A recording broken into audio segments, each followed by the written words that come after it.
மத்தேயு எழுதின சுவிசேஷம் 2:11 வாசிங்கள் பாப்போம். அவர்கள் அந்த வீட்டுக்குள் பிரவேசித்து பிள்ளையையும் அதன் தாயாகிய மரியாளையும் கண்டு சாஷ்டாங்கமாய் விழுந்து அதை பணிந்து கொண்டு தங்கள் பொக்கிஷங்களை திறந்து பொன்னையும் தூப வர்க்கத்தையும் வெள்ளை போலத்தையும் அதற்கு காணிக்கையாக வைத்தார்கள். கடைசியா என்ன வச்சாங்க? வெள்ளை போலத்தை வைத்தார்கள். வெள்ளை போலன்றது என்ன தெரியுமா? வெள்ளை போலங்கிறது உங்களுடைய அபிஷேகம், உங்கள் மேல் கர்த்தர் கொடுத்திருக்கிற அபிஷேகம், உங்கள் மேல் உள்ள சாட்சி, உங்களுக்கு கர்த்தர் கொடுத்திருக்கிறதான சாட்சியின் வாழ்க்கை. வாசிங்க யாத்ராகமத்தின் புஸ்தகம் 30ஆம் அதிகாரம் 3வது வசனத்தை 23வது வசனம் வாசி. யாத்ராகமம் 30:23. மேன்மையான சுகந்த வர்க்கங்களாகிய சுத்தமான வெள்ளை போலத்தில் பரிசுத்த ஸ்தலத்தின் சேக்கலின்படி 500 சேக்கல் எடையையும் சுகந்த கருவாப்பட்டையிலே அதில் பாதியாக 250 சேக்கல் எடையையும் சுகந்த வசம்பில் 250 சேக்கல் எடையையும் லவங்கப்பட்டையில் 500 சேக்கல் எடையையும் ஒலிவ எண்ணெயில் 1 குடம் எண்ணெயும் எடுத்து அதனால் பரிமள தைலக்காரன் செய்வது போல சுட்டப்பட்ட பரிமள தைலமாகிய சுத்தமான அபிஷேக தைலத்தை உண்டு பண்ணுவாயாக, அது பரிசுத்த அபிஷேக தைலமா இருக்க கடவது. இதான் வெள்ளை போலத்துக்கான அர்த்தம்.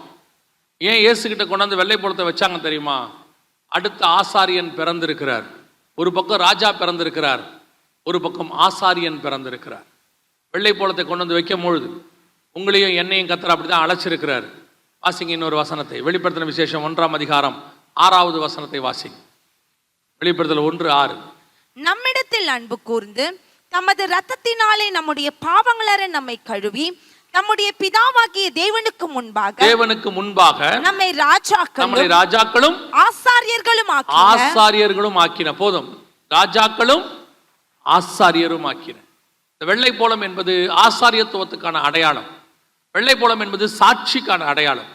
வெள்ளை போலம் என்பது அபிஷேகத்துக்கான அடையாளம். இன்னைக்கு ஆண்டவர் உங்களையும் உங்க வீட்டுக்குள்ள அப்படி ஒரு அபிஷேகத்தை வச்சிருக்கிறார்.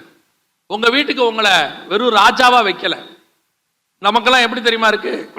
ராஜாவா இருக்கணும்னு ரொம்ப ஆசை. வீடு அரண்மனை மாதிரி இருக்கணும், அந்த வீட்டில் நான் ராஜாவா இருக்கணும். சிலர்லாம் சொல்லுவாங்க, எங்க அப்பா எங்களை ராணி மாதிரி வச்சிருந்தாரு அப்படிம்பாங்க. அந்த வீட்டுக்கு அவங்க எப்படி இருந்திருக்கிறாங்க? ராணி மாதிரி இருந்திருக்கிறாங்க. அதுவே பிள்ளைகளை சொல்லும் போது சொல்லுவாங்க, அப்பாக்கள் சொல்லுவாங்க தங்களோட பெண் பிள்ளைகளை கொஞ்சம் போது, இந்த எங்க வீட்டுடைய ராணி இதுதான், எங்க வீட்டுடைய இளவரசி இதான்பாங்க. நம்ம வீட்டுக்கு நம்ம தான் ராஜா, நம்ம வீட்டுக்கு நம்ம தான் ராணி, நம்ம வீட்டுக்கு நம்ம தான் இளவரசர். நம்ம ஒன்றும் பெரிய நாட்டுக்கு ராஜாவாக போறதில்ல. ஆனா இன்னொன்று இருக்கு, உங்க வீட்டுக்கு நீங்கள் தான் ஆசாரியன். கர்த்தர் உங்களை தான் ஆசாரியனா வச்சிருக்கிறார். பிள்ளைகளுக்கு போதிக்க வேண்டியது உங்களுடைய கடமை. உங்கள் குடும்பத்துக்கு ஆசாரியத்துவத்துக்கு நீங்க தான் முக்கியமாக இருக்கணும். இன்னைக்கு உங்க குடும்பத்துக்குள்ள வெள்ளை போலத்தினுடைய வாசனை இருக்குதா? வெள்ளை போலம் என்ன தெரியுமா? வாசனை, சாட்சி. நீங்க யோவான் எழுதின சுவிசேஷம் 12ஆம் அதிகாரத்தை நீங்க வாசிச்சு பாருங்க. 2-3 வசனத்துல மரியாள் கொண்டு வந்து வாசிங்க. அங்கே அவருக்கு ராவிருந்து பண்ணினார்கள். மார்த்தாள் பணிவிடை செய்தால், லாசரும் அவருடனே கூட பந்தியிருந்தவர்களில் ஒருவனாயிருந்தான். அப்பொழுது மரியாள் விலையேற பெற்ற களங்கமில்லாத நலதம் என்னும் தைலத்தில் ஒரு ராத்தல் கொண்டு வந்து அதை இயேசுவின் பாதங்களில் பூசி தன் தலைமயிரால் அவருடைய பாதங்களை துடைத்தால் அந்த வீடு முழுவதும் தைலத்தின் பரிமளத்தினால் நிறைந்தது. அப்போ உங்க வீட்டுக்குள்ள வெள்ளை போலம் இருக்குமானால் உங்க வீடு முழுவதும் தைல வாசனையால் நிரம்பும், அபிஷேக தைலத்தினால் நிரம்பும். உங்க வீடு சாட்சியின் வாசனையால் நிரம்பும். உங்க வீட்டை பார்க்குறவங்க, கிறிஸ்து உங்க வீட்டுக்குள்ள இருக்கிறாரு, ஒரு இந்த வீட்டை மாதிரி நான் ஆசீர்வாதமா இருக்கணும்னு நினைக்கணும். அதுதான் வெள்ளை போலத்தினுடைய தன்மை. சில நேரங்களிலே வீட்டுக்குள்ள கசப்பான அனுபவம் வரும், சில பாடுகள் வரும், சில பிரச்சனைகள் வரும், வராம இருக்காது. அப்படி வந்தாதான் குடும்பம். ஆனா அவைகளுக்கு நடுவுல கர்த்தர் உங்களுக்கும் எனக்கும் ஒரு ஆசீர்வாதமான வாசனையான வாழ்க்கை வச்சிருக்கிறார். அடுத்தவங்க பார்க்கும்போது உங்களை என்னையும் சாட்சி சொல்லணும். கர்த்தரால் ஆசீர்வதிக்கப்பட்டவங்க இப்படித்தான் இருப்பாங்க. பாருங்க, அந்த குடும்பத்தை பாருங்க, இயேசுவை ஏற்றுக்கொண்டாங்க, இன்னைக்கு என்னவா மாறிட்டாங்க. அவங்க இயேசு கிறிஸ்துவை நம்புறாங்க, அவங்க குடும்பம் எப்படி ஆசீர்வாதமா இருக்குது, அவங்க பிள்ளைகள் எப்படி இருக்கிறாங்க பாருங்கன்னு நம்மளை பார்த்து சாட்சி சொல்லணும். அதான் வெள்ளை போலத்தினுடைய தன்மை. இன்னைக்கு நாம குடும்பத்தை பார்த்து சாட்சி சொல்ல முடியுதா? பெரிய கொடுமை என்ன தெரியுமா? இந்த நாளில் சொல்றது கொஞ்சம் வருத்தப்படுறேன். இங்க சென்னை ஹைகோர்ட்ல போனா டிவோர்ஸ் கேஸ்ல கிறிஸ்தவர்கள் கேஸும் அதிகமா இருக்குது. கிறிஸ்தவர்களும் அதிகமாக அங்க டிவோர்ஸ்ல இருக்கிறாங்க. மற்ற மதக்காரங்க டிவோர்ஸ்ல இருக்கும்போது நாம வாழ்ற வாழ்க்கையை பார்த்தா அவங்க தெரிஞ்சுக்க முடியும். பாருங்க, கிறிஸ்தவர்களுக்குள்ள டைவர்ஸே இல்லை, அவங்க எவ்வளவு ஒத்துமையா இருக்கிறாங்கன்னு சொல்ல வேணாமா? இன்னைக்கு கிறிஸ்தவ குடும்பங்களை பார்த்தா மற்ற குடும்பங்களை விட மோசமான நிலைமைக்கு இருக்கு. நம்மளை பார்க்கும் பொழுது அவர்களுக்கு தெரியணும், கிறிஸ்து இந்த வீட்டில் இருக்கிறாரு, அதனால இவங்க ஆசீர்வாதமா இருக்கிறாங்க. கிறிஸ்துவை ஏற்றுக்கொண்டாங்க, அதனால ஆசீர்வாதமா இருக்கிறாங்க. நம்மளை சுத்தி நிறைய புறஜாதியார் இருக்கிறாங்க. நம்மளை சுத்தி சொந்தக்காரங்க நம்மளை பார்த்துக்கிட்டே இருக்கிறாங்க. அவங்க எல்லாருக்கும் நம்ம தான் வெள்ளை போல வாசம். அதுதான் அந்த வெள்ளை போலங்கிறது வாசனை. இப்போ நீங்க சென்ட் அடிக்கிறீங்களே, அந்த சென்ட்ல அந்த வெள்ளை போலம் கலந்துருக்கும் எல்லா சென்ட்லையும். அதுதான் அதோடைய இன்கிரீடியன்ட்ஸ். அது உள்ள அந்த வெள்ளை போலம் கொஞ்சம் வைப்பாங்க. அதனால தான் உங்க சென்ட் ஸ்மெல்லா இருக்குது, நல்ல வாசனையா இருக்கிறதுக்கு அதான் காரணம். எவ்வளோ காஸ்ட்லியான வெள்ளை போலம் வாங்குறீங்களோ அவ்வளோ காஸ்ட்லியா இருக்கும் உங்க சென்ட், அவ்வளோ ஸ்மெல் வரும். அந்த ஸ்மெல்லுக்கு காரணமே மிர்ருன்னு சொல்லக்கூடியதான அந்த வெள்ளை போலம் தான். அப்போ அதோட அர்த்தம் என்ன? இந்த வெள்ளை போலம் வாசனை வீசி அநேகரை உங்கள் பக்கம் திருப்பும். அதுதான் இயேசுகிட்ட கொண்டு வந்து விட்டாங்க. இப்ப பாருங்க, அதுக்கு முன்னாடி இருந்தவங்ககிட்ட இல்லாத ஒரு சாட்சி இயேசுகிட்ட இருக்கு. இயேசு சொல்றாரு, என்னில் குற்றம் உண்டு என்று உங்களில் சொல்ல முடியும். இயேசு சொல்றாரு, நான் பரிசுத்தராய் இருக்கிறது போல நீங்களும் பரிசுத்தராய் இருங்கள். அதே மாதிரி தான் நம்ம குடும்பத்தை பார்க்கும்போது, நம்ம குடும்பத்தை வெளியே இருக்கிறவங்க பார்க்கும்போது இந்த குடும்பத்தை மாதிரி வரணும். நாம பிள்ளைகளை வளர்க்குற முறையை பார்க்கும்போது அவங்க சொல்லணும், இந்த பிள்ளைகள் மாதிரி வளர்க்கணும். நான் ஒரு காரியத்தை சொல்லிட்டு முடிக்கிறேன், கவனிங்க.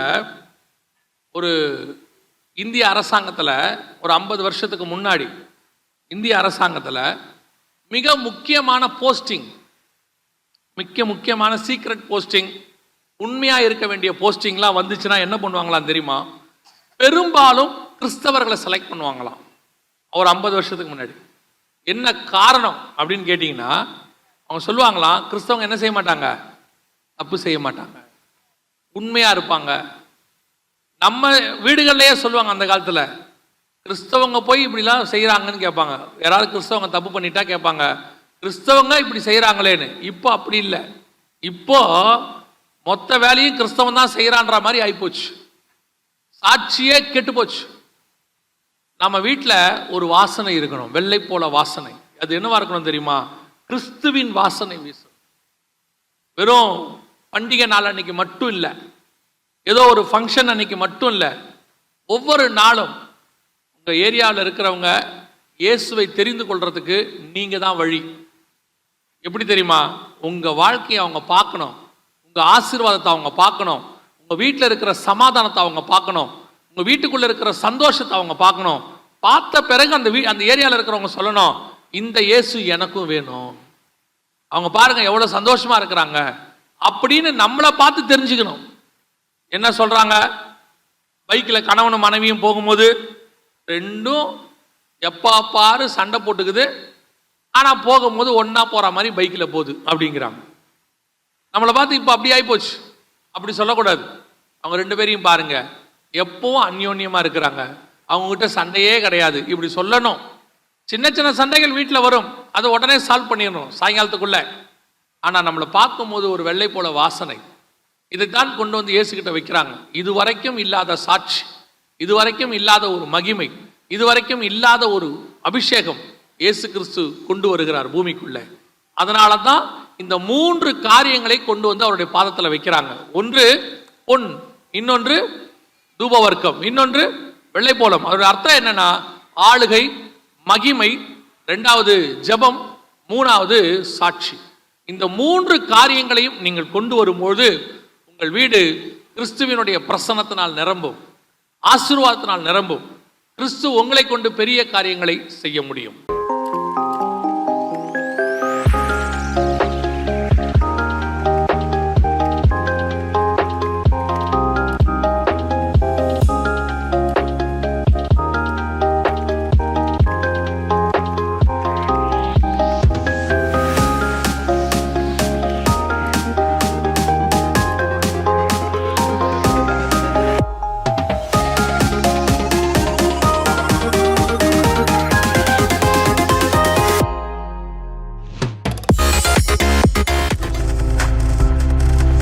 நீங்கள் பார்த்து கொண்டிருப்பது உங்கள் ஜாய் டிவி. உங்கள் துக்கம் சந்தோஷமாய் மாறும்.